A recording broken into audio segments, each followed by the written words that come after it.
Your home mirrors your life and reflects your consciousness. Take a moment and just think about your home or look around your home. What adjectives would you use to describe your space? Now think for a second, are these adjectives describing me, my life, or even a part of my life? And more importantly, are they describing who I want to be or the life that I want to live? If you want to change your story, change the story your home is telling.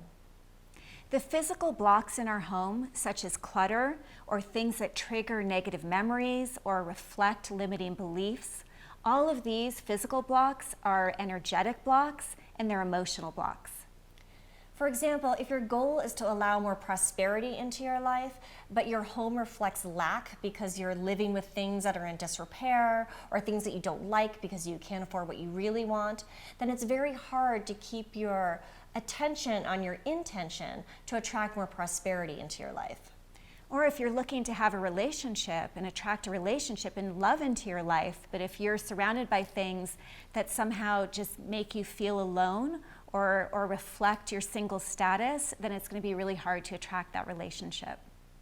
Our homes are like the universe. The energy that we give them will be reflected back to us. One of the reasons our homes are such powerful tools for transformation is because they offer such a clear reflection of our life. And once we understand that connection, then we get to do something about it. We get to physically make a change, and it's very satisfying because it's tangible. And usually it's simple, and usually it's free. It doesn't cost any money. Just by removing something from our home that's not in alignment with our dreams, we can have a profound shift in our life. So we can begin with just 3 simple steps. The first step is to clarify. You want to write down your intentions. Make sure your intentions are written in the affirmative and present tense. For example, I am joyfully and gratefully celebrating financial prosperity. The second step is create. You're going to make a physical intention in your home. So physical intention is a piece of art, an object, or really anything that reflects and anchors your dreams in your home. For example, if you're looking to attract a relationship, then you might want to place a piece of art in your bedroom that depicts 2 lovers, or a piece of art that you find romantic. Or maybe you want to put a book that has an inspiring love story on your bedside table or a candle by your bed. If you desire more prosperity in your life, you might dedicate a bookshelf in your office to books written by or about successful people that you admire. Physical intentions are personal. What represents wealth or romance or inspires feelings of abundance or love will vary from person to person.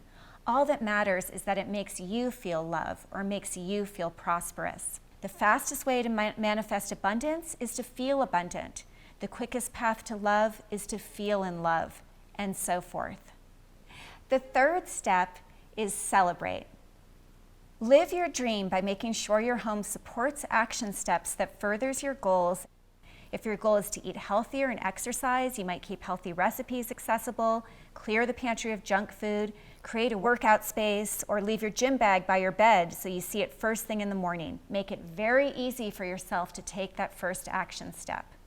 The second part of celebrating is to start living the dream, to live as if what we desire is already ours. If you want to be a writer, then make sure you have a space to write. If you want to manifest a job where you work from home, then create a home office. If you're looking for more peace in your life, remove the television and electronics from your bedroom. Maybe create a meditation space.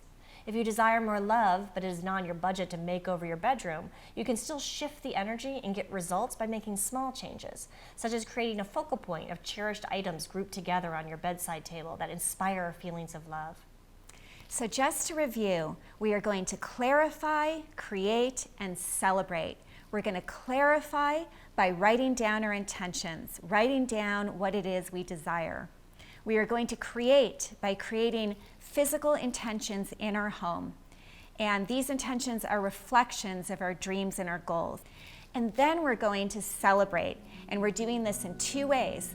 We're doing this by making sure that our home in a very practical way supports our goals, and also that our home inspires us to actually live the dream, to live as if what we desire is already ours.